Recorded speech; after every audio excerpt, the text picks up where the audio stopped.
السلام علیکم۔ Novel عنکبوت by نور راجپوت کی یہ قسط نمبر 90 اور آخری قسط ہے۔ فائنلی ہم اتنے عرصے کے بعد آخری قسط تک پہنچ گئے ہیں، تو بغیر کسی انتظار کے جلدی سے کرتے ہیں قسط کا آغاز۔ جوزف پیلس کا مرکزی کچن آج کسی شاہی ضیافت کی تیاری کر رہا تھا۔ ہوا میں دار چینی، ونیلا اور تازہ ڈبل روٹی کی مہک تھی۔ آج گرلز ڈے تھا۔ نینی اپنی مخصوص مسکراہٹ کے ساتھ ایک بڑی سی ترکیب کی کتاب کھولے بیٹھی تھیں، جبکہ باقی تینوں خواتین فجر، جینی، نسا آٹے اور میدے سے گندھی ہوئی تھیں۔ ملازم ایک جانب ہاتھ باندھے کھڑے تھے۔ نینی، یہ بالکل انصاف نہیں ہے، میرا نیل پالش خراب ہو رہا ہے۔ نسا آٹا گوندتے ہوئے جھنجھلا رہی تھی۔ جارج کو یہ پائن ایپل پیسٹری کتنی پسند آئے گی، وہ کہتا ہے میں۔ جینی نے آٹے پر مکی مارتے ہوئے کہا، مگر تم نے آٹے میں نمک کی جگہ چینی ڈال دی ہے۔ فجر نے توجہ دلائی۔ اس نے کوپ سے سر پر ہاتھ مارا، جبکہ نینی انہیں دیکھتے مسکرا دی۔ محبت میں یہی ہوتا ہے بچی۔ وہ چاروں خوش دکھ رہی تھیں۔ فجر کی مسکراہٹ جو اب بھی نایاب تھی، آج کچن کی گرمائش میں کھل رہی تھی، اور تبھی دروازہ کھلا۔ پہلے جارج اندر آیا۔ مائی آئیز فلاور، تم یہاں آٹے میں چھپی ہو؟ اس نے آگے بڑھ کر جینی کے گال پر آٹا لگانے کی کوشش کی۔ اس کے پیچھے پال تھا جو یونیفارم میں نہیں تھا، مگر اس کا انداز کسی انسپیکٹر سے کم نہیں تھا۔ خواتین، یہ کیا ہو رہا ہے؟ نسا، تم اس میدے کے بادل میں کیا کر رہی ہو؟ یہ تمہاری صحت کے لیے، اپنی صحت کی فکر کرو آفیسر۔ اس نے میدے کا بھرا چمچہ اٹھایا، اور آخر میں ولی داخل ہوا۔ وہ کچھ نہیں بولا۔ اس نے سیاہ سویٹر پہنا تھا، بازو فولڈ کیے ہوئے، اور وہ سیدھا آ کر کاؤنٹر سے ٹیک لگا کر کھڑا ہو گیا۔ اس کی کتھئی آنکھیں صرف فجر پر ٹکی تھیں، جو اس کی خاموش موجودگی سے ہی گڑبڑا گئی تھی۔ وہ اسے صرف اپنی آنکھوں سے ہی پزل کر رہا تھا۔ تمہیں یہاں نہیں ہونا چاہیے۔ وہ اسے گھوری سے نوازتے کام میں مشغول تھی۔ وہ دھیمی آواز میں اس کے قریب ہوتے ہوئے گویا ہوا، کیوں؟ کیا میں تمہاری مدد نہیں کر سکتا؟ ایک اسٹرابیری اٹھائی اور اس کا سکون برباد کرتے سکون سے کھانے لگا۔ نینی نے چشمے کے اوپر سے دیکھتے ہوئے انہیں تنبیہ کی، تم تینوں کو یہاں نہیں ہونا چاہیے، باہر جاؤ۔ لیکن نینی، ہم تو صرف کوالٹی کنٹرول کر رہے تھے۔ جارج نے ایک اور پیسٹری اٹھانے کی کوشش کی۔ میں صرف اپنی بیوی کی حفاظت کو یقینی بنا رہا ہوں، پال نے لقمہ دیا۔ اور میں صرف بھوکا ہوں، ڈیفالٹ پیس نے کس قدر سکون سے کہا۔ ہمیں تم لوگوں کی ضرورت نہیں ہے، برائے مہربانی یہاں سے جاؤ، فجر نے تب کر کہا۔ یہ ناممکن ہے مائی ٹوائلائٹ، وہ ہاتھوں سے نکلتا جا رہا تھا۔ میں ڈیڈ کو بلاؤں گی، نسا نے اپنے دو ڈھیٹ بھائیوں اور تیسرے شوہر کی جانب دیکھتے دھمکی دی۔ کسے فرق پڑتا ہے؟ ایک اور اسٹرابیری اٹھاتے ولیم بے نیازی سے بولا۔ میں نہیں ڈرتا، جارج نے کالر جھاڑے۔ اور میں تو پولیس آفیسر ہوں، پال نے کندھے اکڑائے۔ خواتین نے ایک دوسرے کو دیکھا۔ اب وقت آ گیا تھا آخری ہتھیار استعمال کرنے کا۔ انکل، جینی کی آواز بلند ہوئی۔ جارج کا ہاتھ جو پیسٹری تک پہنچنے ہی والا تھا وہیں اٹک گیا۔ اس کا ہاتھ ہوا میں معلق رہ گیا۔ جینی، تم؟ چہرے پر بے یقینی ابھری۔ انکل آئیے گا۔ ارے چپ کرو، ولیم نے تیزی سے آگے بڑھ کر فجر کے منہ پر ہاتھ رکھا، اور پھر آخری دھماکہ ہوا۔ ڈیڈ! یہ آواز جوزف پیلس کے در و دیوار سے ٹکرا کر گونجی۔ پہلی آواز پر اسٹڈی روم میں بیٹھے مسٹر جوزف نے کتاب سے نظریں اٹھائی تھیں، دوسری آواز پر وہ سیڑھیوں کے اوپر دکھائی دیے تھے، اور تیسری آواز پر وہ نیچے تھے۔ وہ کچن کے دروازے پر کھڑے تھے۔ انہوں نے کچھ نہیں کہا۔ ان کا چہرہ اسپاٹ تھا، مگر آنکھوں میں وہ ٹھہراؤ تھا جو کسی بھی طوفان سے زیادہ خطرناک تھا۔ تینوں مرد جو کچھ دیر پہلے اکڑ رہے تھے، اب کسی اسکول کے بچوں کی طرح سیدھے کھڑے تھے۔ جارج نے پیسٹری واپس رکھ دی، پال نے اپنے ہاتھ پیچھے باندھ لیے، ولیم نے فجر کے منہ سے ہاتھ ہٹا کر انتہائی معصومیت سے جیبوں میں ڈال لیے۔ آؤٹ! انہوں نے صرف ایک لفظ کہا۔ تینوں نام نہاد مردوں نے ایک دوسرے کو دیکھا۔ کوئی بحث نہیں ہوئی، کوئی صفائی نہیں ہوئی۔ وہ چپ چاپ مڑے اور کچن سے نکل گئے۔ اور ہاں، شام کے کھانے تک اندر مت آنا۔ وہ عظیم الجثہ دروازے سے باہر نکل رہے تھے جب عقب میں ایک اور آواز سنائی دی۔ دھڑام! دروازہ بند ہو گیا۔ تینوں مردوں کو جوزف پیلس سے جلا وطن کر دیا گیا تھا، اور اب مرکزی دروازے کے باہر جوزف پیلس کے وسیع پتھریلے راستے پر وہ تینوں کھڑے تھے۔ اور ٹھیک اسی لمحے اسکاٹ لینڈ کے موسم نے اپنا رنگ دکھایا۔ تیز برستی بارش شروع ہو گئی۔ یہ میرے ساتھ نہیں ہو سکتا۔ میں اسٹار لائٹ اسٹوڈیو کا ڈائریکٹر ہوں۔ یہ تو سراسر غیر قانونی ہے، ہمیں سردی میں مرنے کے لیے چھوڑ دیا گیا ہے۔ میں اس بات کو اوپر تک لے کر جاؤں گا۔ وہ مڑا مگر دروازے کو دیکھ کر اس کی ہمت نہیں ہوئی، جبکہ ولی اطمینان سے ایک ستون سے ٹیک لگائے بارش کی بوندوں کو دیکھتے ہوئے بولا، جاؤ مجھے بھی بتانا اندر کیا حالات ہیں۔ تمہیں کوئی فکر نہیں ہے؟ جارج کو تب چڑھی۔ مجھے بارشوں میں بھیگنے کی عادت ہے، اس نے اطمینان سے کندھے اچکائے۔ مجھے نہیں پتا تھا شادی کے بعد یہ سب بھی ہوتا ہے، میں ایک پولیس آفیسر ہوں، لوگ مجھ سے ڈرتے ہیں۔ اور تم ایک ایسی عورت سے شادی کر کے آ گئے ہو جس کا باپ جوزف پیلس کا مالک ہے، دا جوزف پیٹرسن۔ تمہیں کیا لگا تھا تمہارے آفیسر ہونے کا کوئی اثر ہوگا؟ کچھ دیر بعد ایک گاڑی جوزف پیلس کے سامنے آ کر رکی۔ یہ نیل تھا۔ اس نے گاڑی روکی اور شیشہ نیچے کیا۔ تم تینوں یہاں کیا کر رہے ہو؟ بارش میں نہا رہے ہو؟ اس نے حیرت سے پوچھا۔ تم یہاں کیسے؟ جارج کو اس کے اس وقت آنے پر حیرت ہوئی۔ یہ ولیم نے کہا کہ آج یہاں میری ضیافت ہے۔ جارج اور پال نے حیرت سے ولیم کو گھورا۔ ہاں وہ خواتین بنا رہی ہیں اور تم آ گئے ہو، اب گاڑی سے اترو۔ کیا؟ میں کیوں اتروں؟ کیونکہ اگر میں ذلیل ہو رہا ہوں تو تم بھی ہوگے، بلکہ ہم سب ساتھ ہوں گے۔ اس سے پہلے وہ گاڑی ریورس کرتا وہ اسے گھیر چکے تھے۔ ولیم تم ایک نمبر کے جھوٹے اور دھوکے باز انسان ہو، تم پاکستان میں ہی ٹھیک تھے، آتے ہی رنگ دکھانا شروع کر دیے۔ وہ غصے سے بڑبڑایا اور ان کے ساتھ بارش میں بھیگ رہا تھا۔ اس کا بس نہیں چل رہا تھا، وہ اس ڈیفالٹ پیس کو یہیں گاڑ دیتا۔ مجھے نہیں آنا تھا، یہ گھر ہی عجیب ہے۔ نیل کر لایا۔ نہیں، گھر بہت اچھا ہے، بس عورتیں بہت طاقتور ہیں، جارج نے اضافہ کیا۔ مجھے نہیں پتا تھا یہاں ایسا ویسا بھی کچھ ہوتا ہے۔ پال نے افسردہ سانس بھری۔ باقی تینوں نے اسے دیکھا، چہروں پر استہزائیہ مسکراہٹ تھی۔ اوہ بیچارہ آفیسر، ولیم کی ہنسی سنائی دی۔ تو تمہیں کس نے کہا تھا غیرت اتار کر محبت میں اندھے ہو کر سسرال میں رہنے لگ جاؤ؟ نیل کپکپاتے ہوئے جل کر بولا۔ میں محبت میں اندھا نہیں ہوں۔ اس نے سرخ چہرہ لیے تڑپ کر صفائی دی۔ نسا بہت اچھی ہے۔ ہاں وہ سب بہت اچھی ہیں، جینی ایک فرشتہ ہے، نسا ایک شہزادی ہے، اور فجر وہ ایک معصوم روح ہے۔ ولیم کے چہرے پر استہزاء ابھرا۔ باقی تینوں نے اسے دیکھا اور پھر ان کا کہکا گونج اٹھا۔ یہی مسئلہ ہے، جب آپ کسی ایسی عورت سے شادی کرتے ہیں جو بہت اچھی ہو تو آپ کو ان کے ساتھ آنے والے اضافی سامان کو بھی قبول کرنا پڑتا ہے۔ پال نے سنجیدگی سے کہا۔ اضافی سامان سے تمہاری مراد مسٹر جوزف ہیں؟ نیل نے حیرت سے پوچھا۔ ڈیڈ، نینی اور ان کا پورا اصولوں کا نظام۔ یہاں اس محل میں ہم بادشاہ نہیں ہیں، ہم صرف خوبصورت ساتھی ہیں جن کا کام تعریف کرنا اور وقت پر بارش میں بھیگنا ہے۔ جارج نے گہری سانس لی۔ میں یہاں مر جاؤں گا، نیل نے دہائی دی۔ نہیں مرو گے۔ ولیم نے اوپر کھڑکی کی طرف دیکھا۔ فجر پردہ ہٹا کر انہیں دیکھ رہی تھی۔ کیونکہ اگر ہم مر گئے تو انہیں تنگ کون کرے گا؟ جیسی اس نے یہ کہا بڑا سا دروازہ کھلا۔ نینی باہر آئیں، ملازمہ ان کے ساتھ تھیں۔ وہ دروازے کے پاس ایک ٹرے رکھ کر واپس چلی گئیں۔ چاروں بھاگ کر ٹرے کی طرف لپکے۔ اس میں 4 بڑے گرم کافی کے مگ اور تازہ بسکٹ تھے۔ میں اپنی بیوی سے بہت محبت کرتا ہوں، جارج نے کافی پیتے ہوئے کہا۔ یہاں کا نظام بہترین ہے۔ پال نے بسکٹ منہ میں ڈالا۔ جوزف پیلس کی تو کیا ہی بات ہے، نیل کافی کا مگ دونوں ہاتھوں میں تھامتے بولا۔ تم لوگ اسی قابل ہو، دہلیز میں بیٹھ کر کھانے والوں۔ ولیم انہیں پلٹتے دیکھ کر تعصب سے بولا۔ بھوکے مرد، وہ 4 روز ٹھنڈی بارش میں گرم کافی پیتے ہوئے ہنس رہے تھے۔ جوزف پیلس نے آج مردوں کو ان کی اصل جگہ دکھا دی تھی۔ اسکاٹ لینڈ کی سرد ہواؤں میں آج موری فیلڈ اسٹیڈیم کی گونج شامل تھی۔ یہ رگبی کا سیزن تھا اور آج کا میچ سنسنی خیز تھا۔ اسٹیڈیم 60,000 سے زائد لوگوں کے شور سے بھرا ہوا تھا، وہ جو ایک لہر کی طرح اٹھتا اور گرتا تھا۔ فجر جو پہلی بار ایسا منظر دیکھ رہی تھی، سردی سے بچنے کے لیے کئی تہوں والے کوٹ میں لپٹی ہوئی تھی۔ اس نے گرم کافی کا کپ اپنے ٹھنڈے ہاتھوں میں تھام رکھا تھا، مگر اس کی نظریں کھیل پر نہیں، اپنے برابر بیٹھے شخص پر تھیں۔ ولی آج وہ محافظ نہیں لگ رہا تھا، وہ آج صرف ولیم جوزف تھا، ایک سابق رگبی پلیئر جس کا دل ابھی بھی اسی سبز میدان میں دھڑکتا تھا۔ اس کی آنکھیں چمک رہی تھیں، چہرہ جوش سے سرخ تھا۔ وہ اپنی سیٹ پر نہیں بیٹھا تھا بلکہ کنارے پر جھکا ہوا تھا، جیسے خود میدان میں اترنے کو بےتاب ہو۔ اس نے ایک سخت ٹیکل پر چلایا، گیٹ ہم، گیٹ ہم!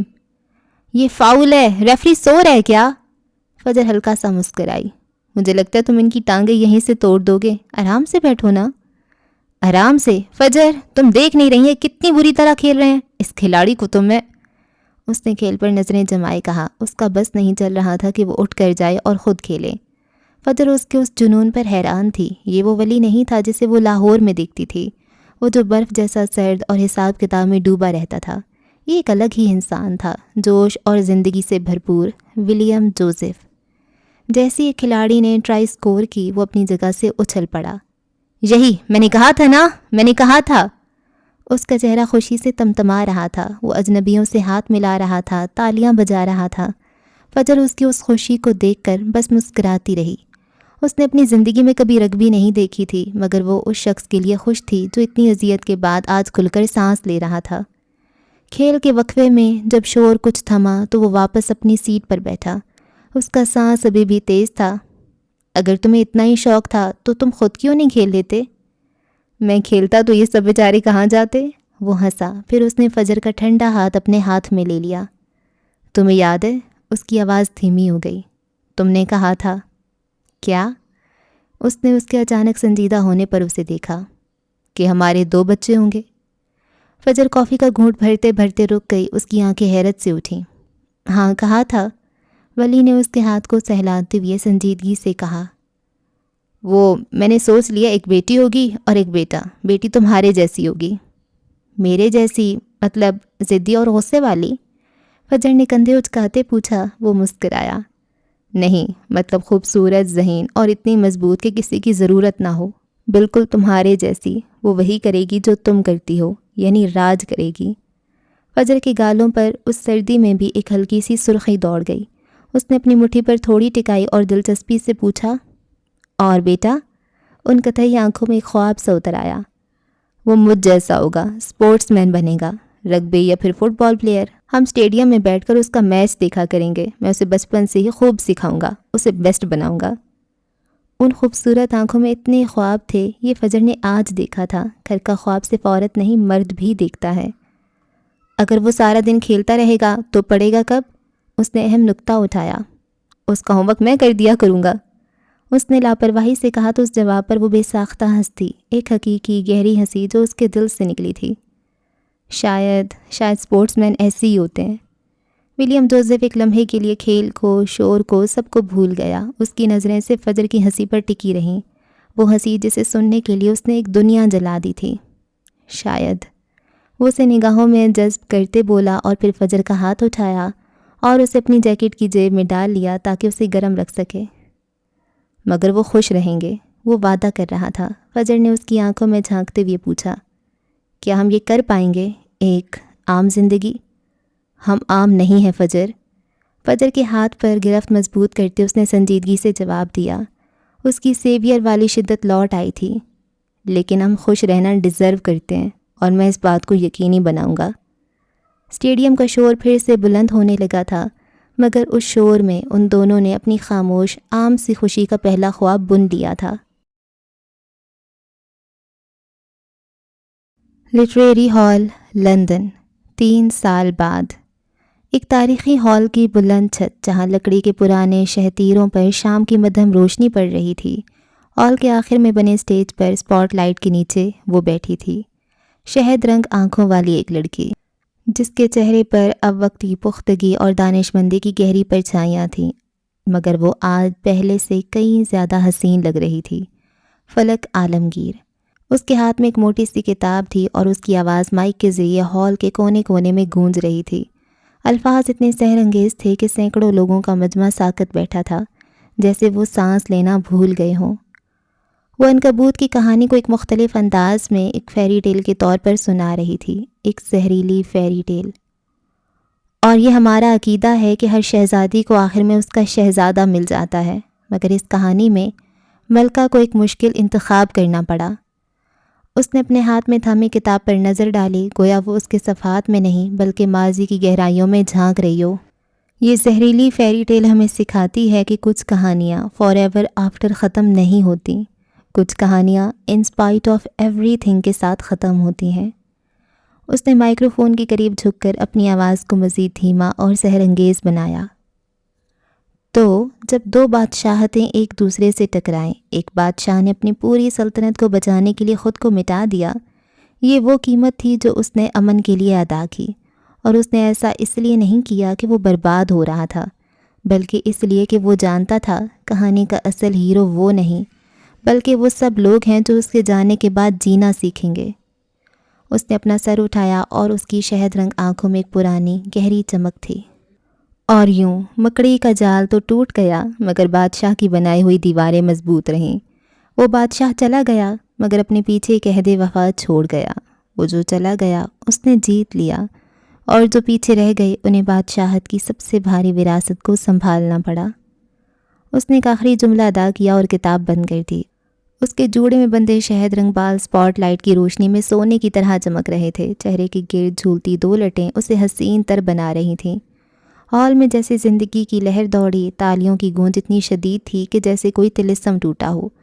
اس نے مسکراتے ہوئے پانی کا گلاس اٹھایا۔ اب سوال و جواب کا سیشن تھا۔ مس عالمگیر، آپ کی کہانی میں بادشاہ چلا گیا مگر اس نے ملکہ کو کیا دیا؟ پہلا سوال ابھرا۔ فلک مسکرائی۔ یہ ایک اداس، گہری اور پرفخر مسکراہٹ تھی۔ اس نے مائک کے قریب ہوتے ہوئے جواب دیا، ایک تاج۔ ایک تاج؟ واو! اور وہ کرسٹ لڑکی، وہ لڑکی جسے وہ بچانا چاہتا تھا، اس کے لیے کیا کیا؟ ہال میں مکمل خاموشی چھا گئی۔ سب اس جواب کے منتظر تھے۔ فلک نے اپنی آنکھوں کو حاضرین پر گھمایا۔ اس پر ایک عہد لوٹا دیا۔ وہ پھر سے مسکرائی۔ مزید سوالات ہو رہے تھے، وہ جواب دے رہی تھی، اور پھر ہال کے پچھلے دروازے سے ایک آواز آئی جو اس شور میں بھی اپنا راستہ بنا گئی۔ ماما! ایک بچے کی باریک پرجوش آواز، وہ جو ابھی ایک سوال کا جواب دینے لگی تھی وہیں ٹھٹک گئی۔ اس کا سارا پروفیشنل وقار ایک لمحے میں پگھل گیا۔ اس نے فوراً رخ موڑ کر دیکھا۔ ایک 3 سالہ بچہ نیلے رنگ کا لباس پہنے بھاگتا ہوا اس کی جانب آ رہا تھا۔ ماما! فلک کی شہد رنگ آنکھیں جل اٹھیں۔ وہ کرسی سے اٹھی اور سٹیج سے نیچے اتر آئی۔ وہ بچہ آ کر اس سے لپٹ گیا۔ فلک نے اسے اپنی باہوں میں بھر لیا، اس کی خوشبو میں سانس لی اور اس کے گالوں کو چوم لیا۔ وہ اتنا پیارا تھا کہ سب اسے دیکھ رہے تھے۔ ہال میں موجود لوگ اس منظر پر مسکرا دیے۔ آپ بہت اچھی رائٹر ہیں، ہم آپ سے ہمیشہ ملنا چاہیں گے، مس فلک عالمگیر۔ لوگ اس کی تعریف کر رہے تھے۔ وہ سر ہلا کر شکریہ ادا کر رہی تھی۔ بچے کے پیچھے ہال کے دروازے پر وہ شخص بھی آ رہا تھا جو ہمیشہ آتا تھا، سوٹڈ بوٹڈ، روبوٹ 0.2 میسم آغا۔ فلک اسے دیکھ کر مسکرائی اور کھڑکی سے باہر جھانکا۔ چھٹیاں کا موسم آ گیا تھا اور انہیں لینے والا بھی آ چکا تھا۔ ہاں، وہ فلک عالمگیر تھی جو پچھلے 3 سالوں سے لندن میں مقیم تھی۔ اس دوران اس نے 2 بہترین کتابیں لکھی تھیں۔ وہ اس وقت کی بیسٹ سیلنگ فینٹیسی فکشن مصنفہ مانی جاتی تھی۔ میسم نے آگے بڑھ کر اس کا بیگ اور کتابیں اٹھائیں۔ لوگ اپنی اپنی کرسیوں سے کھڑے ہو چکے تھے، جبکہ وہ بچے کی انگلی تھامے آگے چل رہی تھی۔ میسم 2 قدم پیچھے تھا۔ تو آج آپ نے کیا بنایا فائز؟ وہ اس قدر مامتا سے پوچھ رہی تھی کہ باقی سب کو اس کی فینٹیسی فکشن رائٹر ہونے پر شک سا ہوا۔ آج میں نے دائمن بنایا، فائز اپنی توتلی زبان میں بتانے لگا۔ فلک لمحے بھر کو ٹھٹک گئی، اس کے قدم رک گئے۔ ڈائمنڈ؟ Dark stars? فائز کو ابھی سے ہیروں کا شوق تھا۔ اس نے گہری سانس لی اور مسکرا دی۔ لوگ انہیں جاتے دیکھ رہے تھے۔ اس کی آنکھوں میں اس لڑکی کے لیے عزت و احترام تھا جس نے اپنی پہچان خود بنائی تھی اور 2.5 سال پہلے ایک بچے کو اڈاپٹ کیا تھا اور اسے ماں بن کر پال رہی تھی۔ پتہ نہیں وہ خوش قسمت تھی یا اس کے پڑھنے والے۔ وہ روایتی کہانیاں نہیں لکھتی تھی، وہ روایت سے ہٹ کر لکھتی تھی۔ وہ محبت کو قربان کرنا جانتی تھی اور پھر بھی محبت پر یقین رکھتی تھی۔ فلک عالمگیر وہ زہریلی فیری ٹیل تھی جس نے اپنی کہانی میں محبت کو قربان تو کیا مگر خود کو مٹنے نہیں دیا۔ وہ ملکہ تھی جسے بادشاہ کی ضرورت نہیں تھی مگر جس کی وفاداری نے ایک سلطنت کو ہمیشہ کے لیے زندہ رکھا تھا۔ وہ اپنے بیٹے کا ہاتھ تھامے میسم کے ساتھ لندن کی روشن شام میں گم ہو گئی۔ ایڈن برا کی تاریخی عمارتوں کے درمیان ایک جدید شیشے کی عمارت میں منار فیشنز کا نیا ہیڈ کوارٹر تھا۔ 3 سال کی انتھک محنت نے اس برانڈ کو انٹرنیشنل بنا دیا تھا۔ فجر اپنے وسیع اسٹوڈیو میں کھڑی تھی۔ اب وہ صرف لاہور کی لڑکی نہیں تھی بلکہ ایک پراعتماد بزنس وومن تھی۔ اس کے اسٹوڈیو میں اس وقت ایک بین الاقوامی فلم کی وارڈروب پر کام ہو رہا تھا۔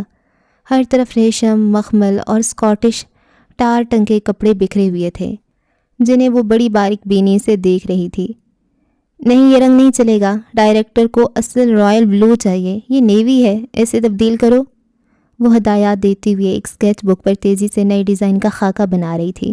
اس کی انگلیاں اب کانپتی نہیں تھیں، ان میں ایک ٹھہراؤ آ چکا تھا۔ تبھی اس کے موبائل پر ایک پیغام ابھرا، میں لینے آ رہا ہوں۔ فجر کے لبوں پر ایک دھیمی سی مسکراہٹ ابھری جو فوراً ہی ایک گہری سوچ میں بدل گئی۔ اس نے اسکیچ بک ایک طرف رکھی اور کمرے کی بڑی کھڑکی سے باہر دیکھا۔ باہر گرمیوں کی چھٹیوں کا آغاز ہو رہا تھا۔ ایڈن برا کی سڑکوں پر شام کی لمبی دھوپ تھی اور لوگ باغوں میں گھوم رہے تھے۔ 31 دسمبر کی وہ رات، وہ دھماکہ، وہ خون، سب کچھ اس روشن شام کے پیچھے دھندلا رہا تھا، مگر مٹا نہیں تھا۔ اسے جانا تھا، مگر اس سے پہلے اسے ولی کی تقریب اٹینڈ کرنی تھی۔ اس کی زندگی پہلے سے زیادہ مصروف ہو گئی تھی۔ وہ سال کے 6 مہینے پاکستان میں گزارتی تھی۔ لاہور میں منار فیشنز کی اصل باغ دوڑ دفتر دیکھتا تھا۔ فجر کا وہ گھر جس کے باہر ترنم ہاؤس کی تختی لگی تھی، اب حقیقتاً اس کا مائکہ بن چکا تھا۔ اس کی اماں وہاں رہ رہی تھیں اور بانو بھی اپنے شوہر کے ساتھ اسی گھر میں موجود تھی۔ جب فجر وہاں جاتی تھی تو اسے یوں لگتا تھا جیسے وہ ایک نئی پرسکون اور بے فکر زندگی میں قدم رکھ رہی ہے۔ اماں اور اس کی بحث آج بھی چلتی تھی، ان میں محبت تھی، ہاں، مگر اس سے زیادہ ضد تھی۔ ترنم بیگم کو ان کی ٹکر کی نواسی ملی تھی، وہ خوش تھیں، جبکہ یہاں وہ انٹرنیشنل فیشن ڈیزائنر تھی۔ یہاں وہ ولی کے ساتھ ایک نئی دنیا بنا رہی تھی۔ وہ جوزف پیلس میں نہیں رہتے تھے، وہاں کی کچھ یادیں ولی کو تکلیف بھی پہنچاتی تھیں۔ اس نے اپنوں کو معاف کر دیا تھا، مگر کچھ اذیتیں ہم کبھی نہیں بھول سکتے۔ اس نے اپنا الگ گھر بنا لیا تھا یہاں ایڈن برا میں، اور وہ جوزف پیلس آتے جاتے رہتے تھے۔ کرسمس کی چھٹیاں وہیں گزارتے تھے۔ یہ زندگی چیلنجنگ مگر پروقار تھی۔ اس کی زندگی کے 2 حصے تھے جو اسے دل و جان سے عزیز تھے، اور وہ دونوں میں توازن برقرار رکھنے کی پوری کوشش کر رہی تھی۔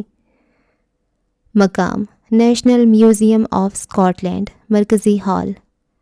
ہال کسی شاہی تقریب کا منظر پیش کر رہا تھا۔ سالانہ Scottish sound and vision awards کی تقریب جاری تھی۔ وہ خوبصورت گہرے نیلے رنگ کے میں ملبوس حاضرین کی اگلی صف میں بیٹھی تھی۔ اس کی گردن میں وہ مکڑی والا لاکٹ چمک رہا تھا جو اب اس کی پہچان بن چکا تھا۔ یہاں پہلی بار ولیم جوزف کو عوامی سطح پر ایوارڈ دیا جا رہا تھا، اور ساؤنڈ ڈیزائن میں بہترین اختراع کا ایوارڈ جاتا ہے اس شخص کو جس کی فیلڈ ریکارڈنگز نے نہ صرف بڑی فلموں کو حقیقت کا رنگ دیا، بلکہ جس کی بنائی گئی تھراپی ریکارڈنگز پچھلے 3 سالوں سے اسکاٹ لینڈ کے مرکزی ہسپتالوں میں ذہنی سکون کا باعث بن رہی ہیں۔ Please welcome Mister William Joseph. ہال تالیوں سے گونج اٹھا۔ فجر کی مسکراتی آنکھوں میں نمی ابھری۔ وہ لڑکا جس کا بچپن اور لڑک پر نفسیاتی بیماری کا شکار گزرا تھا، جس نے بہت کچھ کھویا تھا، وہ لڑکا جو کائنات کی ہر آواز سے ڈرتا تھا، آج اسی آواز کو قابو کر کے لوگوں کو شفا دے رہا تھا۔ وہ اسٹیج پر آیا، وہ آج بھی سفید شرٹ پہنے ہوئے تھا۔ اس کی چال میں اب وہ پرانا خوف نہیں تھا۔ وہ اسٹیج پر آ کر مائک کے سامنے کھڑا ہو گیا۔ وہ ہجوم کو دیکھ کر ایک لمحے کے لیے ہچکچایا۔ Good evening ladies and gentlemen. اس نے ایک گہری سانس لی۔ سچ کہوں تو میں اکثر مشینوں اور اسٹوڈیوز میں زیادہ آرام محسوس کرتا ہوں، جہاں خاموشی صرف میرے حکم پر ٹوٹتی ہے۔ مجھے اسٹیج پسند نہیں ہے، میں ہمیشہ پردوں کے پیچھے یا اندھیرے میں کام کرنے کا عادی ہوں۔ ہال میں ایک دھیمی سی مسکراہٹ ابھری جو اس کی سچائی پر تھی۔ لیکن آج مجھے یہ ایوارڈ لینے آنا پڑا۔ اس نے ایوارڈ کو اپنے ہاتھوں میں تھاما، گویا یہ شیشے کی ٹرافی نہیں بلکہ 3 سال کی مشقت کا ثبوت ہے۔ یہ ایوارڈ میرے لیے صرف آواز کی تکنیک یا ریکارڈنگ کا اعتراف نہیں ہے، یہ میرے لیے دوسری زندگی کا اعتراف ہے۔ اس نے اپنی آواز کو مزید دھیما بنایا۔ میں آج یہ ایوارڈ ان لوگوں کے نام کرتا ہوں جو مجھے اندھیروں سے نکال کر یہاں لائے۔ سب سے پہلے یہ ان کے نام جو چلے گئے۔ اس کی آواز ایک لمحے کو بھرائی، اس کی آنکھیں چھلکیں۔ جنہوں نے میری آواز کو ہمیشہ سنا، چاہے میں انہیں کچھ بھی نہ بتا پایا ہوں۔ میری فیملی، میرے دوست، آپ سب میری مضبوط ترین دیواریں ہیں۔ پھر اس نے نظریں اٹھائیں اور سیدھا فجر کو دیکھا۔ اس کی آنکھوں میں دنیا جہاں کا شکر گزاری کا سمندر تھا، اور ہال میں موجود ہر شخص کو لگا جیسے وہ دونوں اکیلے ہیں۔ اور آخر میں سب سے اہم، اس نے گہرا سانس لیا، اس کی آواز کی شدت بڑھ گئی۔ یہ ایوارڈ اس پارٹنر کے نام۔ اس کی آنکھوں میں دنیا جہان کی محبت تھی، جس نے مجھ پر تب یقین کیا جب میں خود پر یقین نہیں کرتا تھا۔ اس نے مجھے تب قبول کیا جب میرا ماضی خون اور رازوں سے بھرا ہوا تھا، اور میری سائیکی کسی بھی وقت ٹوٹ سکتی تھی۔ وہ میرے ہر خاموش لمحے اور میرے ہر شور بھرے خواب میں میرے ساتھ کھڑی رہی۔ وہ صرف اسے دیکھ رہا تھا جس کی لاکٹ کی چمک دنیا جہان کی روشنیوں کو مات دینے کی طاقت رکھتی تھی۔ وہ میری محبت کی طاقت بنی، وہ امن کا وہ نقطہ ہے جو میری آواز کی دنیا میں سکون لایا۔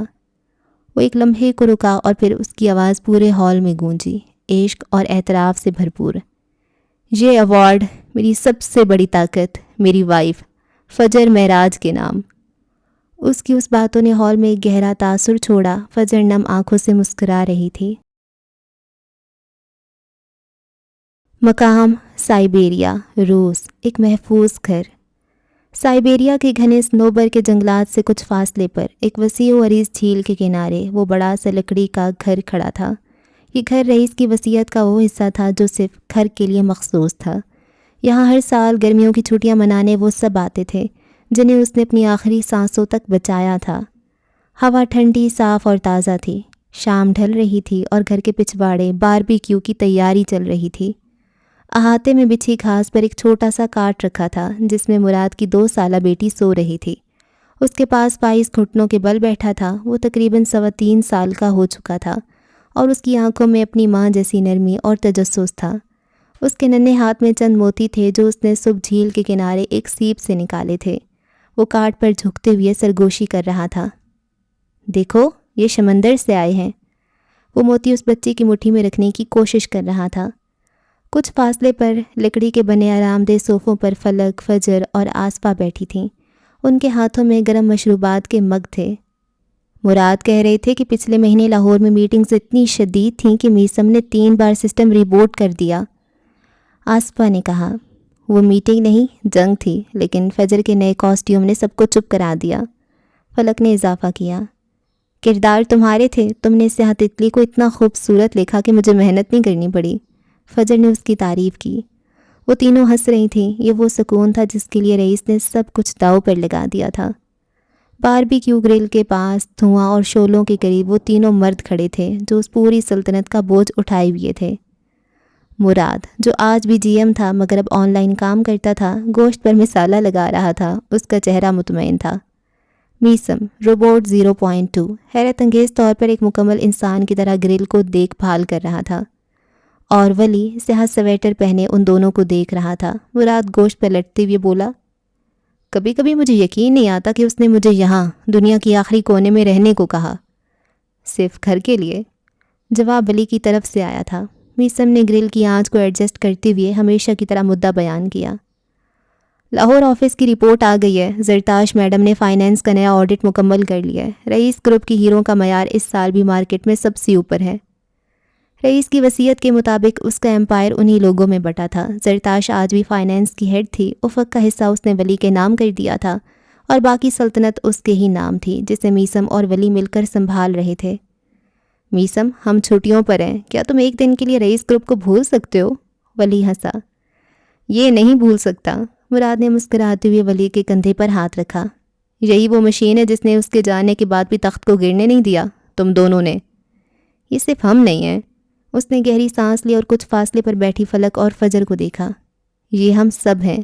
فلک ہر سال ہمارے نئے کلیکشن کے لیے کردار لکھتی ہے۔ فجر ان کرداروں کو کاسٹیومز میں زندہ کرتی ہے۔ ہم سب سال کے ان مخصوص مہینوں میں لاہور واپس اکٹھے ہوتے ہیں۔ اس نے ایک فوج بنائی تھی جو اپنی جنگیں لڑنا جانتی ہے، چاہے بادشاہ ہو یا نہ ہو۔ اس نے فوج نہیں، مراد نے باربیکیو سے ایک پکا ہوا ٹکڑا اٹھایا۔ اس نے ایک خاندان بنایا تھا، اس لیے یہ سب آج بھی چل رہا ہے۔ وراثت محفوظ ہے۔ میسم کی نگاہیں فائز کی طرف اٹھیں۔ ولی نے بھی اس بچے کو دیکھا جو اب مراد کی بیٹی کے سر پر ہاتھ پھیر رہا تھا۔ دوسری جانب بیٹھی فجر کی نظریں فائز پر جمی تھیں۔ وہ اس خوبصورت بچے کو دیکھ رہی تھی جو اب مراد کی بیٹی میرال کے کاٹ کے پاس گھٹنوں کے بل بیٹھا تھا۔ میلا دائمن۔ اس کے ننھے ہاتھ میں وہ موتی تھے جو اس نے صبح جھیل کے کنارے سے جمع کیے تھے اور وہ انہیں ایک ایک کر کے میرال کی ہتھیلی پر رکھ رہا تھا۔ فجر کے چہرے پر ایک نرم پگھلا دینے والی مسکراہٹ تھی۔ ماشاءاللہ، وہ دن بدن پیارا ہوتا جا رہا ہے فلک، دیکھو تو صحیح، ابھی سے کتنا خیال رکھنے والا ہے۔ فلک نے اپنے بیٹے کو دیکھا اور مسکرا دی۔ اس کے چہرے پر ایک گہرا پرسکون ممتا کا رنگ تھا۔ وہ عورت جو کبھی لفظوں سے کھیلتی تھی اب ایک وجود کی خالق تھی۔ اسے ہیروں کا بہت شوق ہے۔ اس کی آواز میں ایک خاص راز تھا۔ وہ جہاں کہیں کوئی چمکتی ہوئی چیز دیکھتا ہے رک جاتا ہے، بس اسے تکتا رہتا ہے اور پھر اسے حاصل کرنے کی کوشش کرتا ہے۔ فجر نے فلک کی طرف دیکھا، ان دونوں کی آنکھوں میں ایک مشترکہ راز، ایک مشترکہ درد تھا۔ اسے ہیروں کا شوق نہیں ہوگا تو کس سے ہوگا؟ آخر وہ فائز عالمگیر ہے۔ اس کی بات پر فلک ہنس دی۔ ٹھیک ہی تو کہا تھا، رئیس نے کہا تھا وہ اسے کبھی مرنے نہیں دیں گے، اور یہ بچہ اسی نہ مرنے والے وجود کا ایک ثبوت تھا۔ فائز، یہ وہ نام تھا جو فلک نے فلک اور رئیس کو ملا کر رکھا تھا۔ تم نے اس کا نام بہت سوچ کر رکھا فلک۔ فجر نے صوفے سے پشت ٹکرائی۔ وہ اس نام کا حقدار ہے، پتہ ہے میں اسے دنیا کا بہترین انسان بنانا چاہتی ہوں، پھر چاہے وہ ہیروں کا کاروبار کرے یا کہانیاں لکھے، مگر وہ بہترین انسان ہوگا، ذہین، فتین اور دنیا میں سب سے آگے۔ فلک اسے آسمان کی بلندیوں پر دیکھ رہی تھی، اس کی آنکھوں میں آنسو نہیں تھے، فخر تھا۔ ہاں، وہ راج کرنے کے لیے بنا ہے۔ فجر نے فلک کے ہاتھ پر اپنی گرفت مضبوط کر دی۔ ان دونوں کی دوستی اب ایک ایسے رشتے میں بدل چکی تھی جو مشترکہ رازوں، قربانیوں اور اس نئی نسل کی بنیاد پر کھڑا تھا جسے وہ دونوں مل کر پروان چڑھا رہی تھیں۔ شام اپنے جوبن پر تھی، گھنے جنگلات سے آتی ٹھنڈی ہوا میں صنوبر کی مہک اور باربیکیو کے کوئلوں سے اٹھتے دھوئیں کی خوشبو رچی بسی تھی۔ جھیل کا پانی دور تک ساکت تھا جس پر ڈوبتے سورج کا عکس پڑ رہا تھا۔ ولی، مراد اور میسم گرل کے پاس کھڑے بحث کر رہے تھے کہ کباب مزید پکنے چاہیے یا نہیں۔ فلک اور آصفہ لان میں بیٹھی فائز اور میرال کو کھیلتا دیکھ رہی تھیں۔ فجر ان کے پاس سے اٹھ کر جھیل کے کنارے آ کھڑی ہوئی جہاں سے منظر زیادہ واضح تھا۔ مراد بھی اس کے پاس آ گیا۔ وہ دونوں کچھ دیر خاموشی سے ان بچوں کو دیکھتے رہے جو اب گھاس پر لوٹ پوٹ ہو رہے تھے۔ فائز اپنے موتی میرال کے ننھے ہاتھوں پر رکھ رہا تھا۔ مراد نے گہری مطمئن سانس لیتے ہوئے بات کا آغاز کیا۔ کبھی کبھی مجھے لگتا ہے کہ وقت یہیں رک گیا ہے۔ فجر نے کوئی جواب نہیں دیا، بس مسکرا دی۔ مراد نے اسے دیکھتے ہوئے سنجیدگی سے پکارا، مکڑی؟ فجر نے بھویں اچکا کر اسے دیکھا۔ اگلی بار جب تم لوگ یہاں آؤ تو تمہارے پاس بھی بچے ہونے چاہیے۔ اس نے فائز کی طرف اشارہ کیا، تاکہ یہ فیملی مکمل ہو جائے۔ کتنا شوق ہے آپ کو نانا بننے کا؟ مراد نے جھٹکے سے اسے دیکھا۔ نانا؟ اس کی تیوری چڑھی۔ کیا مطلب؟ مطلب اگر میرے بچے ہوتے تو آپ ان کے نانا ہی لگیں گے نا؟ اس نے بے نیازی سے کندھے اچکائے۔ میں تمہارے بچوں کا نانا کیسے ہوا؟ فجر نے آنکھیں چھوٹی کرتے ہوئے اسے گھورا۔ آپ مجھے اڈاپٹ کرنا چاہتے تھے نا، کر لیتے تو میرے بچوں کے نانا ہی بنتے نا۔ مراد نے فوراً ہاتھ جھٹکا۔ میں کوئی نانا وانا نہیں بن رہا، میری اپنی بیٹی ابھی میرال 2 سال کی ہے۔ میں تو کیا بنیں گے؟ دادا؟ دادا کیوں، میں ماموں بنوں گا۔ بلکہ نہیں، وہ رکا، ماموں تو صفدر بنے گا۔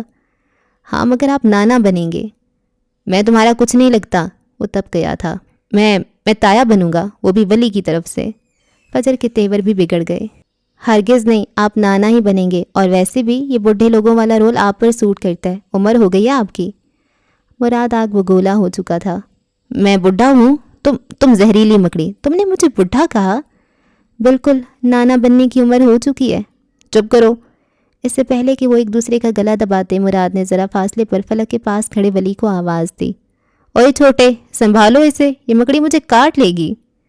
ہاں میں ہی زہریلی ہوں، مگر آپ پھر بھی نانا بنیں گے، وہ بھی چلائی۔ مراد کی بس ہو گئی، اور اگلے چند لمحوں بعد جب ان کی آوازیں بلند ہوئیں، باقی سب بھاگتے ہوئے ان کی جانب بڑھے۔ ولی نے ایک لمبی آہ بھری، اپنا مگ نیچے رکھا اور فجر کی جانب بڑھا۔ آصفہ اور میسم نے مراد کو سنبھالا جو اب فجر کی طرف جھپٹ رہا تھا۔ ولی نے فجر کو بازوؤں سے پکڑ کر پیچھے گھسیٹا۔ بس فجر، وہ تم سے بڑا ہے، ان سے کیوں لڑ رہی ہو؟ بڑا ہے تو پھر نانا بننے سے کیوں انکار کر رہے ہیں؟ وہ اس کی گرفت میں مچلتے ہوئے بولی۔ میں تمہارے بچوں کا نانا نہیں بنوں گا، سمجھی تم؟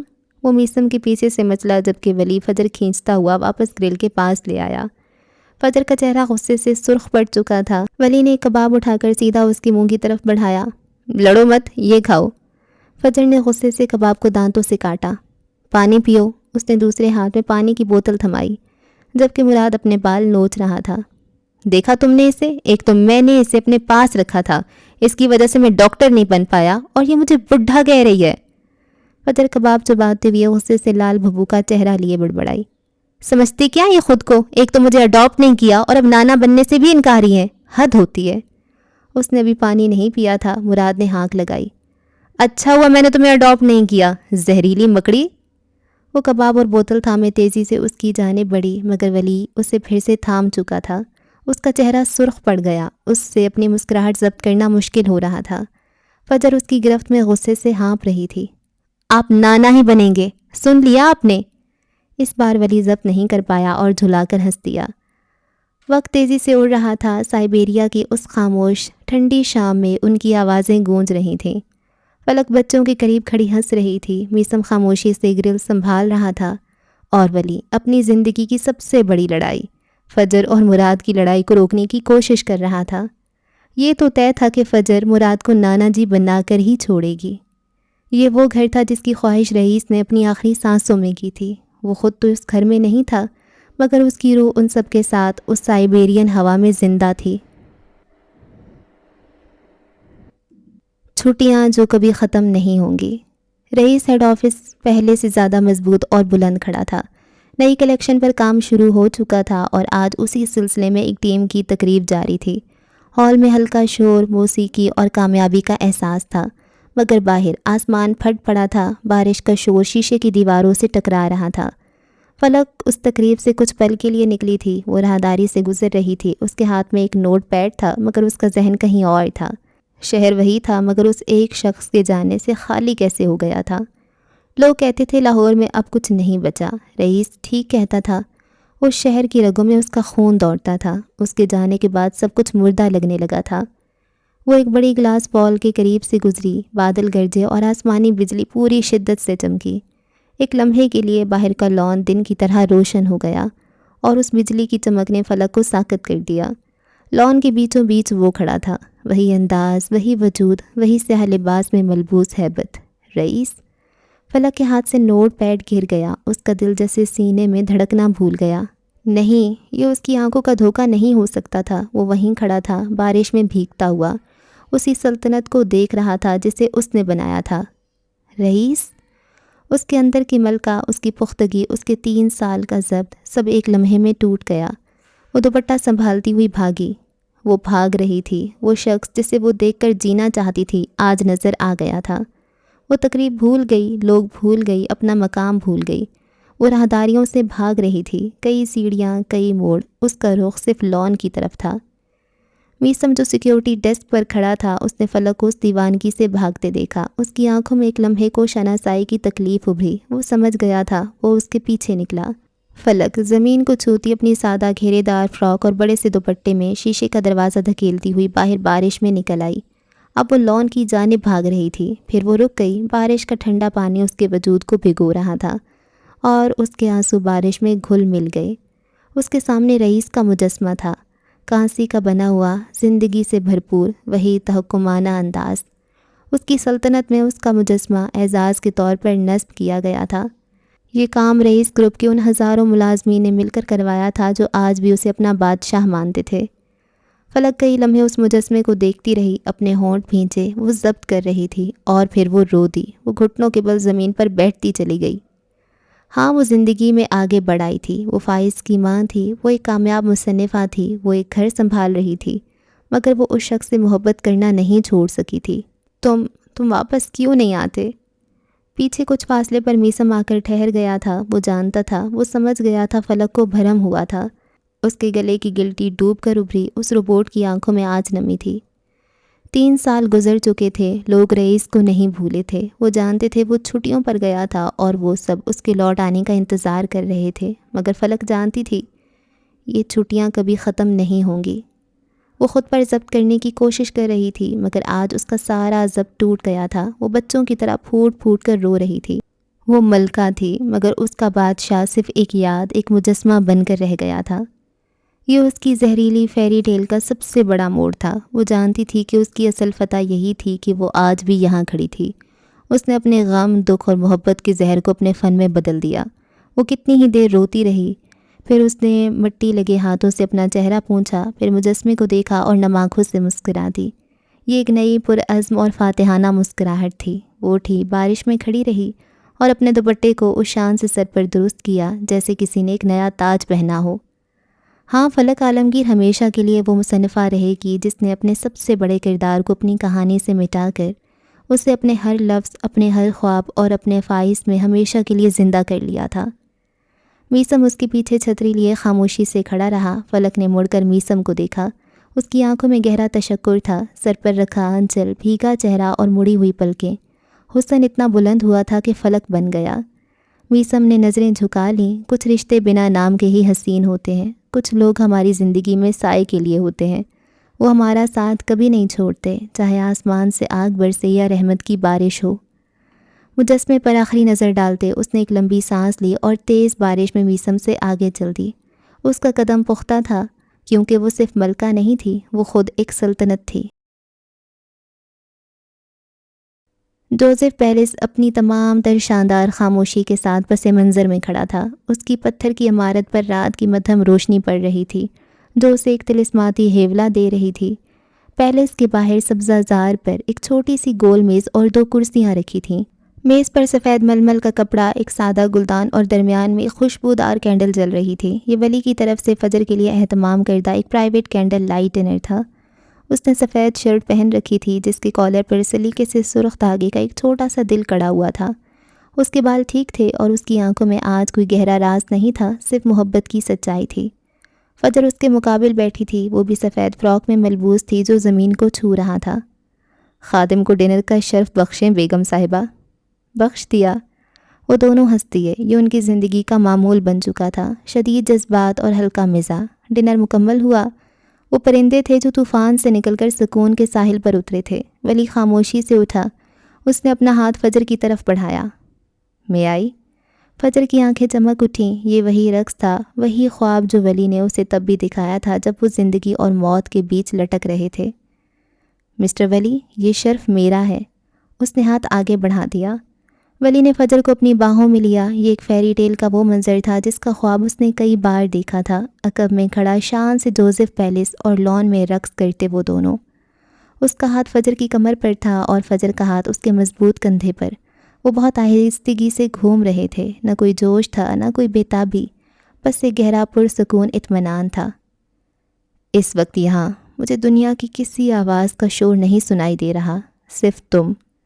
فجر نے اپنی آنکھیں بند کر لیں۔ یہ وہی شخص تھا جس کے شور زدہ بچپن میں صرف خاموشی ہی سب سے بڑا تحفہ تھی۔ اور پھر اس نے آنکھیں کھولیں۔ اس کی آنکھوں میں نمی تھی۔ وہ مسکراتی بھی تھی تو اس کی آنکھیں نم رہتی تھیں۔ اس چہرے کا قرض اس شخص نے چکایا تھا، وہ ان لوگوں کو کیسے بھول جاتی، وہ کبھی نہیں بھولے گی۔ دور پیلس کی اوپری منزل کی ایک کھڑکی میں ہلکی سی حرکت ہوئی۔ مسٹر جوزف نے پردے کو سرکا کر دیکھا۔ انہوں نے اپنے بیٹے کو دیکھا، جو کبھی ایک پریشانی کا دوسرا نام تھا، آج وہ سکون میں تھا۔ فجر کے ساتھ وہ لمحہ بھر رکے۔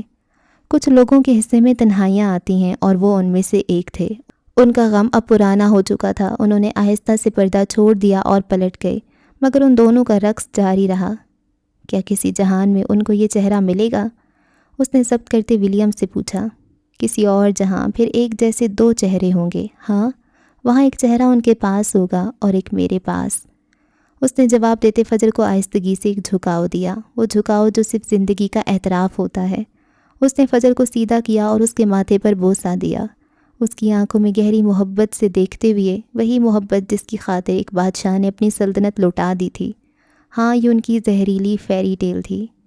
یہاں شہزادہ اور شہزادی نہیں ملے تھے، بلکہ 2 جنگجو ایک دوسرے کو ملے تھے۔ انہوں نے اپنے غم، خوف اور شکست کے زہر کو آہستہ آہستہ اپنے عزم، محنت اور محبت کی طاقت سے بے اثر کیا۔ ان کی داستان کسی خواب کی تکمیل نہیں تھی، بلکہ ہر صبح اٹھ کر، ہر یاد کو سنبھال کر اور ہر مشکل کا سامنا کر کے خود کو بچانے کی ایک کامیاب کہانی تھی۔ وہ رات، وہ لان، وہ پیلس اور ان کا رقص ہمیشہ کے لیے اس بات کا ثبوت بن گیا کہ ہر کہانی کو خوشگوار انجام کی ضرورت نہیں ہوتی، اسے صرف اس بات کی ضرورت ہوتی ہے کہ اس کا ہیرو یا اس کی ہیروئن ہار نہ مانے۔ اختتام۔ صدیاں بیت گئیں یا شاید لمحے، وقت کا احساس میرے وجود سے یوں محو ہو گیا تھا جیسے شبنم سورج کی پہلی کرن سے۔ میرا بنا ہوا چاندی کا جال، جو کبھی میری طاقت اور فن کا مظہر تھا، اب ایک بوسیدہ یادگار بن چکا تھا۔ وہی پتھر جن پر صدیوں نے کہانیاں نقش کی تھیں، اب میری شکست کی داستان بھی اپنے سینے میں سموئے ہوئے تھا۔ میرا بھرم ٹوٹ چکا ہے۔ میں، جو خود کو ابدی خاموشی اور گہری تاریکی کا مالک سمجھتی تھی، ایک ایسی حقیقت سے دوچار ہوئی جس نے میرے وجود کی بنیادیں ہلا دیں۔ شکاری خود شکار بن گیا۔ میرا زہر جو میں نے دوسروں کی رگوں میں اتارنے کے لیے سنبھال رکھا تھا خود میرے ہی ماحول میں پھیل گیا۔ میرے اپنے بنائے ہوئے اصول میری ہی تباہی کا باعث بنے۔ وہ تاریکی جس پر مجھے ناز تھا اب میرے لیے قید خانہ بن گئی۔ وہ آہٹیں جنہیں میں زندگی کی علامت سمجھ کر اپنے جال کی طرف کھینچتی تھی اب میرے لیے خطرے کی گھنٹیاں بن گئیں۔ میرا فن، میرا صبر، میری عبادت سب بے معنی ہو گئے۔ لیکن اس زہر آلود ماحول میں، اس اتھاہ گہرائی میں جہاں امید کی ہر کرن دم توڑ چکی تھی، کچھ دیے ٹمٹماتے رہے۔ وہ جنہوں نے اپنے گھروں کو صرف پتھروں سے نہیں بلکہ فہم و فراست، اتحاد اور آنے والے کل کی بصیرت سے تعمیر کیا تھا، انہوں نے میری طرح اپنی طاقت کو ایک نازک جال پر منحصر نہیں کیا بلکہ اپنی بنیادوں کو مضبوط کیا۔ وہ جانتے تھے کہ اصل طاقت کسی ایک کونے میں چھپ کر وار کرنے میں نہیں بلکہ مل کر طوفانوں کا مقابلہ کرنے میں ہے۔ ان کی دیواریں صرف پناہ گاہیں نہیں تھیں بلکہ ایک نئے آغاز کا اعلان تھیں۔ میرا جال ٹوٹا، میری خاموش سلطنت بکھر گئی۔ غار کی وہ گہری تاریکیاں جو کبھی میری ہیبت کا گواہ تھیں اب ان کی استقامت کی گواہ بنی۔ وہ سسکیاں جو کبھی میرے شکار کی ہوتی تھیں اب میری بے بسی کا نوحہ تھیں۔ میں نے سیکھا کہ زندگی کا نظام صرف ایک کی موت سے دوسرے کی زندگی کا سبب نہیں بنتا بلکہ یہ بھی سکھاتا ہے کہ جو خود کو وقت کے ساتھ نہیں بدلتا، جو اپنی کمزوریوں کو پہچان کر انہیں طاقت میں نہیں ڈھالتا، وہ فنا ہو جاتا ہے۔ ہاں، میں عنکبوت ہوں۔ میں نے ہر کردار کو بنا، ہر ڈرامے کو ترتیب دیا اور ہر انجام کو اپنے ہاتھ سے لکھا۔ اور یہ میری کہانی کا وہ اختتام ہے جہاں میری تاریکی پر روشنی نے غلبہ پایا، جہاں میرے بنے ہوئے جال سے زیادہ مضبوط وہ گھر ثابت ہوئے جن کی بنیادیں خوف پر نہیں حوصلے پر رکھی گئی تھیں۔ غار اب بھی وہی ہے، پتھر اب بھی کہانیاں سناتے ہیں، لیکن اب ان کہانیوں میں ایک سبق بھی شامل ہے، بقا کا سبق، اور یہ کہ حقیقی طاقت کمزور کا شکار کرنے میں نہیں بلکہ اپنی کمزوریوں کے باوجود مضبوط رہنے میں ہے۔ میری کہانی کا راز اب مکمل طور پر ظاہر ہو چکا تھا اور اس کی آخری سطر ان بچ جانے والوں نے لکھی تھی، سروائیورز نے اپنی مضبوط پناہ گاہوں کی خاموش زبان میں۔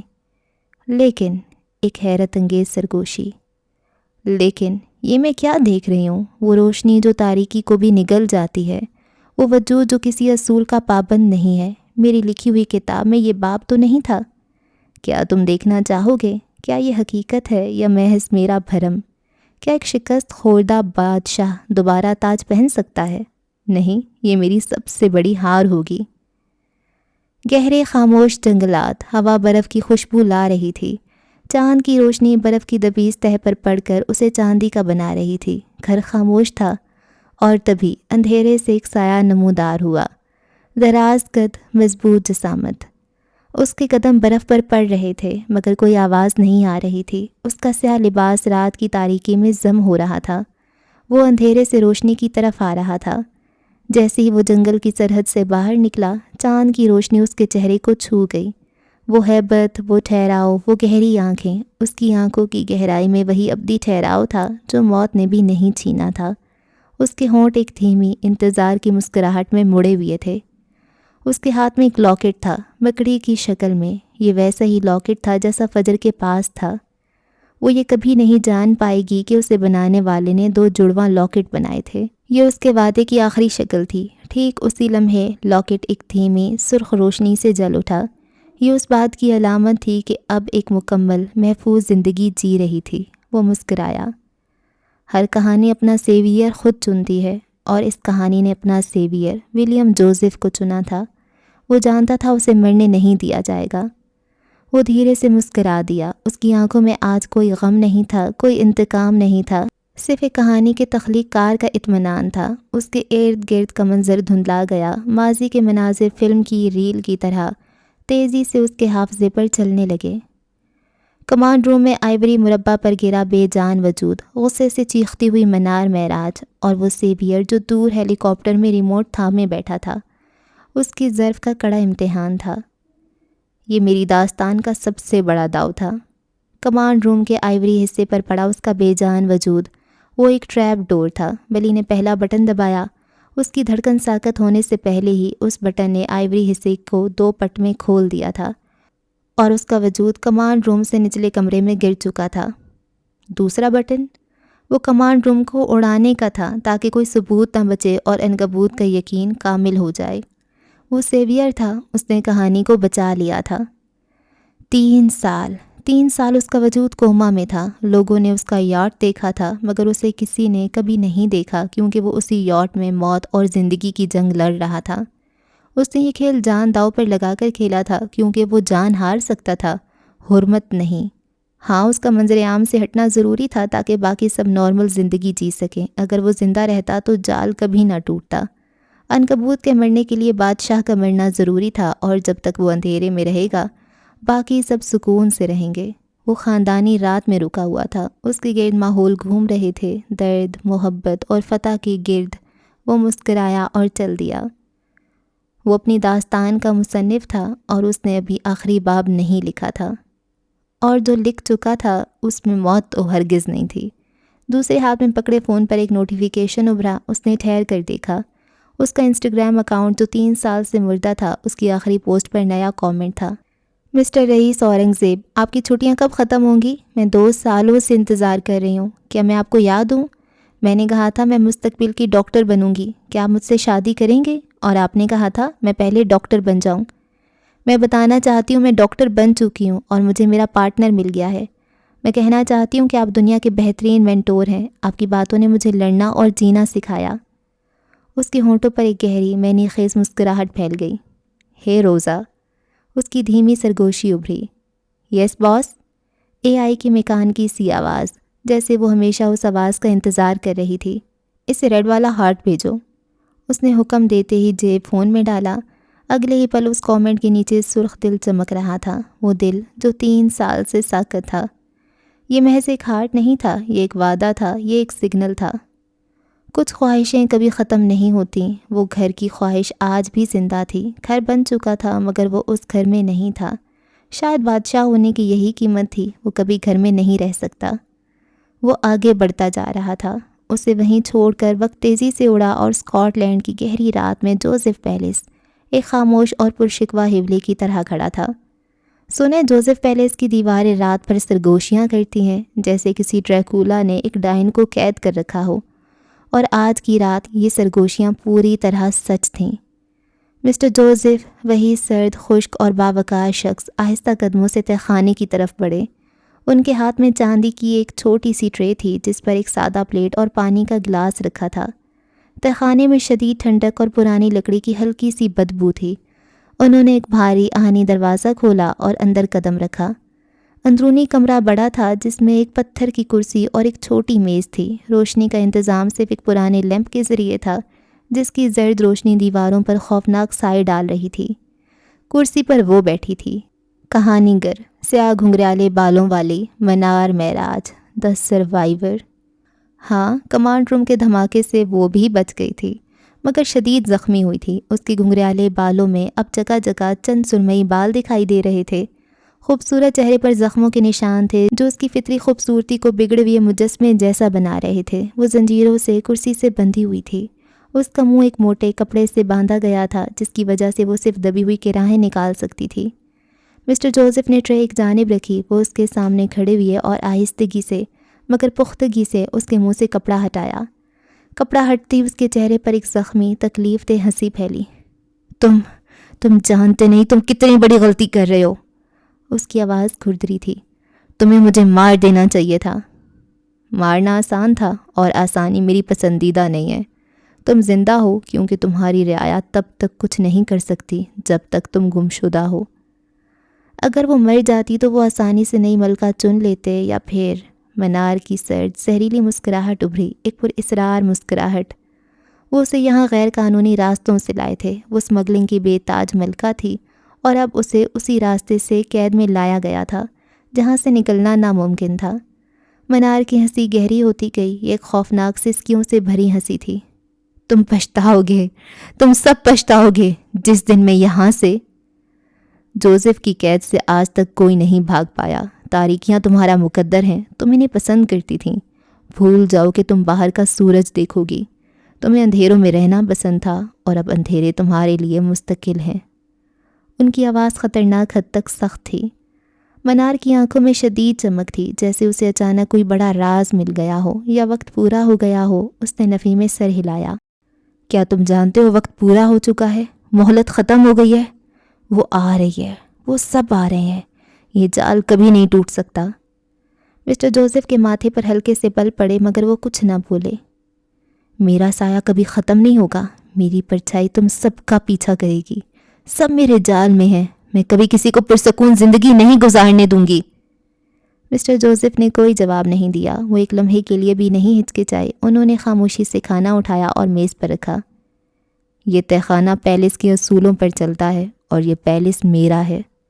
انہوں نے ایک نیا صاف کپڑا اٹھایا، وہ فوراً چیخ اٹھی۔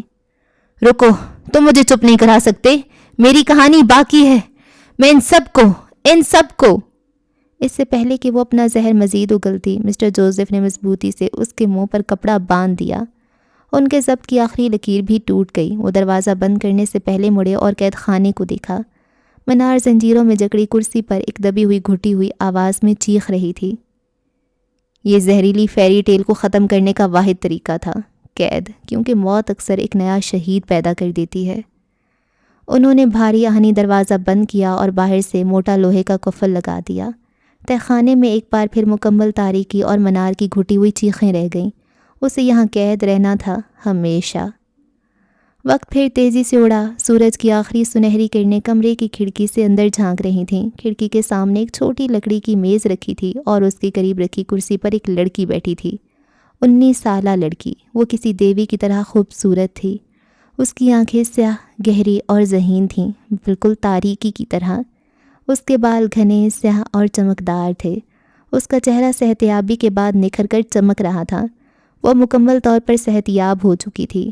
اس کے سامنے میز پر ایک پرانا سیاہ رنگ کا لکڑی کا باکس رکھا تھا، باکس جس کے ڈھکن پر ابھری ہوئی ایک چھوٹی مگر واضح مکڑی بنی ہوئی تھی۔ اس نے نہایت آہستگی اور احتیاط سے وہ باکس کھولا۔ اندر کاغذ کی ایک طے شدہ پرچی تھی۔ اس نے کاغذ نکالا اور اس کی نگاہیں ایک بار پھر اس پر پھسلنے لگیں۔ یہ ملکہ عنکبوت کا اپنی وارث نئی ملکہ کو دیا گیا آخری اور اہم ترین پیغام تھا۔ میری پیاری بچی، اگر یہ خط تمہارے ہاتھوں میں ہے تو سمجھ لو کہ میں تمہاری فیری ٹیل کا آخری باب لکھ کر جا چکی ہوں۔ اگر یہ تمہارے ہاتھ میں ہے تو جان لو میں ہار گئی، لیکن یاد رکھنا، عنکبوت کبھی ختم نہیں ہوتی، وہ صرف اپنی جلد بدلتی ہے۔ یہ میرے اصول تھے جنہوں نے مجھے زندہ رکھا، اور یہ اب تمہارے اصول ہوں گے۔ تم سالوں سے میرا سایہ رہی ہو، میری ذہانت، میری پیاس، میری سب سے مضبوط کڑی۔ میری بیٹی، جب تک تمہارے جسم کے تمام زخم مندمل نہ ہو جائیں، جب تک تمہاری ذہانت یہ اعلان نہ کر دے کہ تم ملکہ بننے کے قابل ہو، تب تک خاموشی اختیار کرنا۔ اس دنیا کو تمہاری موجودگی کی اطلاع مت دینا۔ تمہیں اس سلطنت کو سنبھالنا ہے، جو نقصان ہوا ہے اس سے پورا کرنا ہے، لیکن اب چالیں ٹھنڈے دماغ سے چلنا، جذباتی ہو کر نہیں۔ یاد رکھنا، ہمارا اصل دشمن وہ نہیں جو مر گیا، بلکہ وہ ہے جو بچ گیا ہے۔ میرے اصولوں کو مت بھولنا، ہمیشہ آگے بڑھنا۔ باکس کے اندر جوزف پیلس کے مکینوں کی تصویر تھی۔ تم یہ کر لو گی نا؟ اس نے کاغذ کو پھر سے طے کیا اور اس کے چہرے پر ایک پرعزم سایہ پھیلا اور آنکھیں بند کر کے آہستگی سے سرگوشی کی۔ ہاں مما، میں یہ کروں گی، نئی ملکہ کا حلف۔ پھر اس نے آنکھیں کھول دیں اور تبھی دروازے پر ایک شخص نمودار ہوا۔ روحی، چلیں؟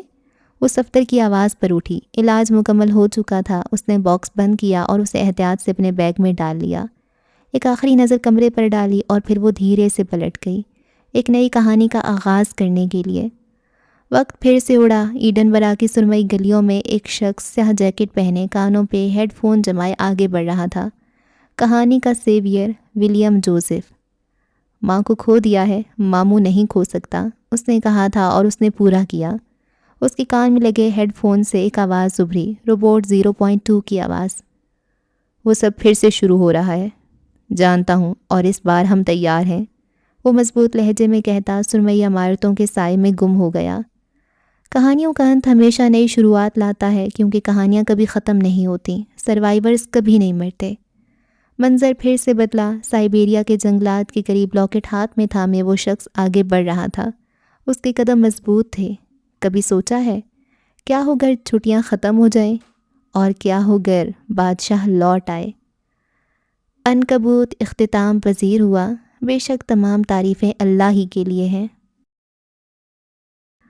اوکے جی، تو ہمارا ناول، اتنا لمبا ناول، 90 قسطوں پہ محیط، یہ ناول ختم ہو گیا ہے، اور رئیس زندہ ہے، منار بھی زندہ ہے، سب زندہ ہیں، کیا پتہ عروضہ بھی زندہ ہو، کیا پتہ نینسی بھی زندہ ہو، کیا پتہ افق بھی زندہ ہو، خیر وہ تو زندہ نہیں ہے، لیکن جی تو رئیس زندہ ہے، اس کی پلاننگ میں یہ شامل تھا، اور اس کو مرنا تھا تاکہ یہ ساری جو ہے پرابلمس ہیں یہ سب ختم ہو جائیں، اور وہ جو چاہتا ہے اس کے جو عزیز لوگ ہیں وہ زندہ رہیں اور وہ اچھے سے رہیں، اور اس نے ساری پلاننگ کی ہوئی تھی کہ میرا بزنس بھی ایسے اچھے سے چلتا رہے۔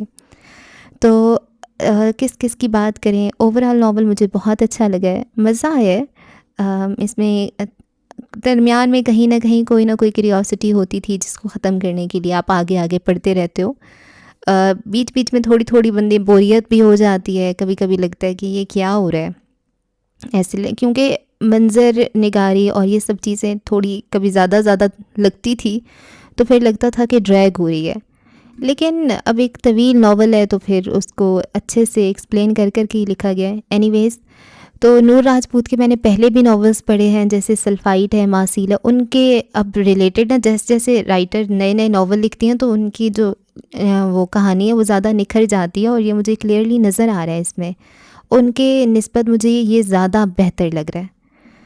خیر، کرداروں کی بات کرتے ہیں، میرا فیوریٹ ولیم تھا، رئیس بھی اچھا لگا تھا مجھے، دونوں مجھے اچھے لگے ہیں، اور ولیم کا ایک پوری جرنی دکھائی گئی ہے، شروع میں اس کو نفسیاتی مسئلے ہوتے ہیں کیونکہ وہ اپنی مدر کو اپنی آنکھوں کے سامنے مرتا ہوا دیکھ لیتا ہے، تو اسے آوازیں آتی ہیں، شور سنائی دیتا ہے، پھر نینسی اس کی دوست بنتی ہے، اور اس کے مسئلے بہت زیادہ شدید ہو جاتے ہیں، اپنے ابا کو سب کو بہت تنگ کرتا ہے، ضد کرتا ہے سب سے، اور جب بڑا ہوتا ہے تو وہ ضد میں پاکستان آتا ہے، اور وہاں پہ اس کو فجر ملتی ہے تو وہ اسے شادی کر کے پھر نہ نکل جاتا ہے، وہاں پہ پھر اسے پتہ چلتا ہے، اس کی اسپریچول جرنی سٹارٹ ہو جاتی ہے، وہاں پہ پھر اسے اس کے عیسیٰ ماموں ملتے ہیں جو کہ اسے بتاتے ہیں کہ تم تو مسلم پیدا ہوئے تھے، تو پھر وہ اسلام کے بارے میں ریسرچ کرتا ہے، اور پھر وہ کہتا ہے کہ میں مسلم ہوں، تو اس کے ابا کو جیسے ہی پتہ چلتا ہے کہ وہ مسلم ہے اور وہ ایک مسلمان لڑکی سے پاکستان میں جا کے شادی کر چکا ہے، تو وہ اسے قید کر دیتے ہیں کہ تم مانو کہ تم مسلمان نہیں ہو، لیکن وہ ڈٹا رہتا ہے، تو وہاں پہ اس کی ساری اسپریچول جرنی جو کتنے سال، کافی سال تو گزر ہی جاتا ہے، یا 9-10 مہینے، خیر جتنا بھی ٹائم گزرتا ہے، تو وہاں پہ وہ پھر اپنی باڈی کو وہ بہت اسٹرانگ بنا لیتا ہے، اور جو اس کو آوازیں آتی تھی نینسی کی وہ ساری اس کی ختم ہو جاتی ہیں، اور وہ اور اس کے دل میں فجر کے لیے محبت جاگ جاتی ہے زیادہ، تو پھر وہ پاکستان آتا ہے، بہت مشکل سے اپنے ابا کو مناتا ہے، اور وہ سب کرا کے نا ان کا دل جیت ہی لیتا ہے ایک طرح سے، کیونکہ وہ ویسے تو اسے نہیں چھوڑنے والے تھے، پھر وہ آ جاتا ہے، تو پاکستان آ کے پھر وہ اپنے ماموں سے ملتا ہے، اور اپنے ماموں کا دل جیتتا ہے پہلے، اور پھر اپنے ماموں کو ایک طرح سے دھوکہ دے کے وہ فجر کے ساتھ کام کرنے لگ جاتا ہے، اور وہیں پہ وہ کوئی گیم شیم کھیلتا ہے ماموں کے ساتھ بھی، اور فجر کا بھی آہستہ آہستہ دل جیت ہی لیتا ہے، اور تو یہ ایک ولیم کی بہت پیاری جرنی تھی کہ وہ پھر آہستہ آہستہ وہ جو سارے اس کے ماموں کے ساتھ مسئلے ہوتے ہیں، وہ پھر فجر کا دل جیتنا، فجر کا خیال رکھنا، فجر کی حفاظت کرنا، فجر کے خواب، فجر کے ساتھ ساتھ رہنا،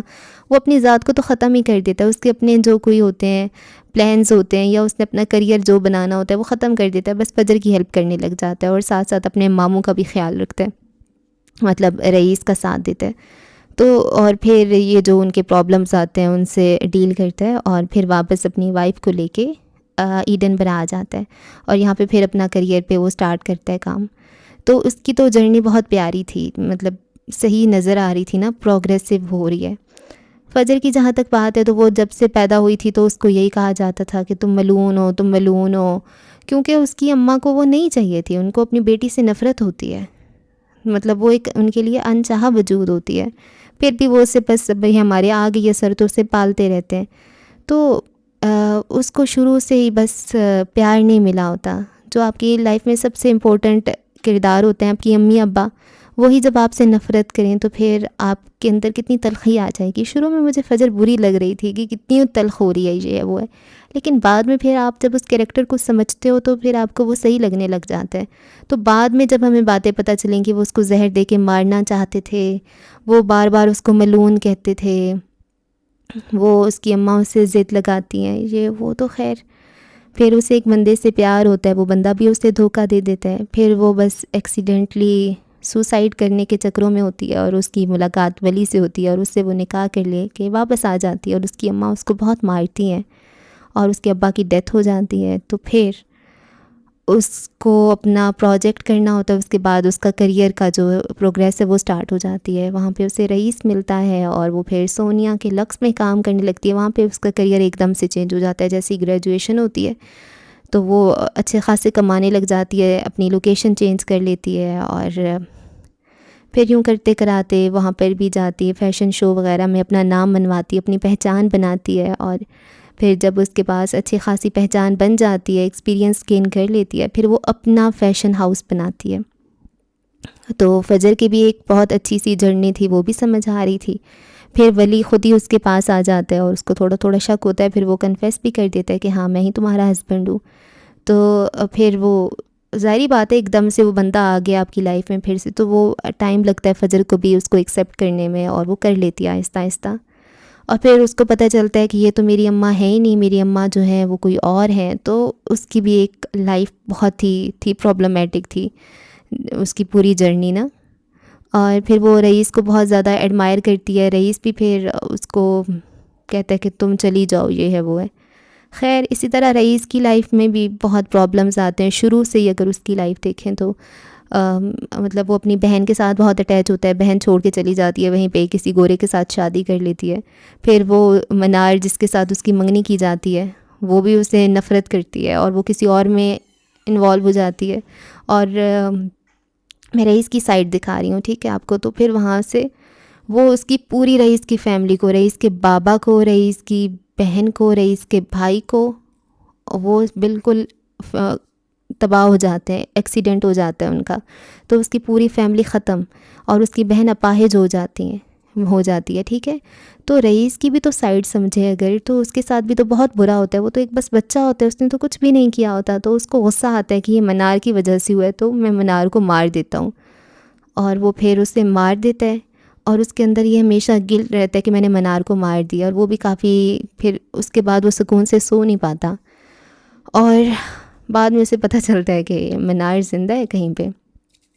اور پھر اس کی جرنی سٹارٹ ہوتی ہے، وہ اپنے آپ کو کریئر وائز بہت مضبوط کر لیتا ہے. اس کے ساتھ بھی بہت برا کرتے ہیں گردیزی فیملی والے. اور پھر کیا ہوتا ہے، میں تھک گئی اور پھر اس کو منار کو مارنا ہوتا ہے تو پھر وہ دیکھتا ہے، وہ فجر کو بھی مارنا چاہتا ہے. پھر کہتا ہے چلو یہ بڑی ہوگی میں تب اسے ماروں گا. تو وہ ایک طرح سے بہت زیادہ جنونی ہی ہو جاتا ہے. خیر تم نے منار کو مار دیا، وہ مری نہیں مری، بات ختم کرو، اپنی زندگی جیو. لیکن خیر اسے پتہ چل جاتا ہے کہ نہیں نہ مری.